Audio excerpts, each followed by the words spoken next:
नमस्कार दोस्तों, कैसे हो आप लोग। आशा करता हूँ कि आप स्वस्थ और मस्त होंगे। तो चलिए दोस्तों, शुरू करते हैं आज की कहानी। सोने का खेत। बादशाह अकबर के शयन कक्ष में सफाई करते हुए एक सेवक के हाथ से गिरकर उनका पसंदीदा फूलदान टूट गया। फूलदान टूटने पर सेवक घबरा गया। उसने चुपचाप फूलदान के टुकड़े समेटे और उन्हें बाहर फेंकाया। अकबर जब शयन कक्ष में आए तो उन्हें अपना मनपसंद फूलदान नदारद दिखा। उन्होंने सेवक को बुलाकर उसके बारे में पूछा तो डर के मारे सेवक ने झूठ कह दिया, जहां पनाह में वह फूलदान साफ करने घर ले गया था। इस वक्त वो वहीं है। अकबर ने सेवक को तुरंत वह फूलदान घर जाकर लाने का आदेश दे दिया। यह आदेश पाकर सेवक के पसीने छूटने लगे। बात छुपाने का कोई औचित्य ना देख उसने अकबर को सब कुछ सच सच बता दिया और हाथ जोड़कर माफी मांगने लगा। अकबर फूलदान टूटने की बात पर तो उतने नाराज नहीं हुए, लेकिन उन्हें सेवक का झूठ बोलना हजम नहीं हुआ और उन्होंने उसे फांसी की सजा सुना दी। सेवक गिड़गिड़ाता रहा, लेकिन अकबर ने उसकी एक न सुनी। अगले दिन अकबर ने दरबार में इस विषय को चर्चा का मुद्दा बनाया और दरबारियों से पूछा, क्या आप में से किसी ने कभी झूठ बोला है। सारे दरबारियों ने एक स्वर में इनकार कर दिया। जब अकबर ने बीरबल से पूछा तो बीरबल बोला, जहां पनाह, हर इंसान कभी ना कभी झूठ बोलता है। मैंने भी बोला है। मुझे लगता है कि जिस झूठ से किसी को नुकसान न पहुंचे उसे बोलने में कोई बुराई नहीं है। बीरबल की बात सुनकर अकबर गुस्सा हो गए। उन्होंने उसे फांसी की सजा तो नहीं सुनाई, किंतु उसे अपने दरबार से निकाल दिया। बीरबल तुरंत दरबार छोड़कर चला गया। उसे अपनी चिंता नहीं थी, किंतु बिना बात के सेवक का फांसी पर चढ़ जाना उसे गंवारा नहीं था। वह उसे बचाने की युक्ति सोचने लगा। कुछ सोच विचार उपरांत उसने घर की जगह सुनार की दुकान की राह पकड़ ली। सुनार को उसने सोने से धान की बाली बनाने कहा। अगली सुबह सुनार ने बीरबल को सोने की बनी धान की बाली बनाकर दे दी, जिसे लेकर बीरबल अकबर के दरबार पहुंचा।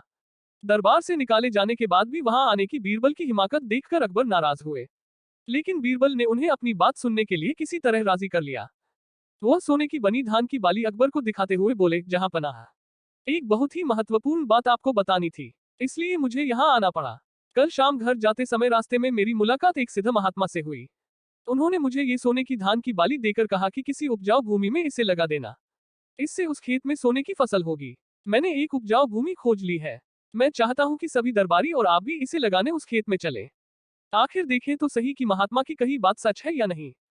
अकबर बीरबल की बात मान गए और दूसरे दिन एक नियत समय पर खेत में पहुंचने के लिए दरबारियों को आदेशित कर दिया। अगले दिन सभी नियत समय पर खेत पर पहुंचे। अकबर ने बीरबल को सोने से बना धान का पौधा खेत में लगाने को कहा, लेकिन बीरबल ने इनकार करते हुए कहा, जहां पनाह, महात्मा ने ये पौधा देते हुए मुझे निर्देश दिया था कि जिस व्यक्ति ने कभी झूठ न बोला हो उसके द्वारा लगाने पर ही खेत में सोने की फसल होगी, इसलिए मैं तो ये पौधा लगा नहीं सकता। कृपया आप दरबारियों में से किसी को ये पौधा लगाने का आदेश दे दीजिए। अकबर ने जब दरबारियों से धान का वह पौधा लगाने कहा तो कोई सामने नहीं आया। अकबर समझ गए कि सभी ने कभी ना कभी झूठ बोला है। तब बीरबल ने वह पौधा अकबर के हाथ में दे दिया और बोला, जहां पनाह, यहाँ तो कोई भी सच्चा नहीं है, इसलिए ये पौधा आप ही लगाएं। लेकिन अकबर भी वह पौधा लेने में हिचकने लगे और बोले, बचपन में हमने भी झूठ बोला है, कब ये याद नहीं, पर बोला है, इसलिए हम भी ये पौधा नहीं लगा सकते। ये सुनने के बाद बीरबल मुस्कुराते हुए बोला, जहां पनाह, इस पौधे को मैंने सुनार से बनवाया है। मेरा उद्देश्य मात्र आपको ये समझाना था कि दुनिया में लोग कभी ना कभी झूठ बोलते ही है। जिस झूठ से किसी का बुरा ना हो वह झूठ झूठ नहीं है। अकबर बीरबल की बात समझ गए थे। उन्होंने उसे वापस दरबार में स्थान दे दिया और सेवक की फांसी की सजा माफ कर दी। धन्यवाद दोस्तों, हर रोज ऐसे ही मजेदार कहानियां सुनने के लिए मेरे चैनल को सब्सक्राइब करिए और बेल आइकॉन का बटन दबाएं, जिससे कि आपको हर रोज नई नई मजेदार कहानियों की अपडेट मिलती रहे। तो चलिए दोस्तों, मिलते हैं अगली कहानी में। धन्यवाद।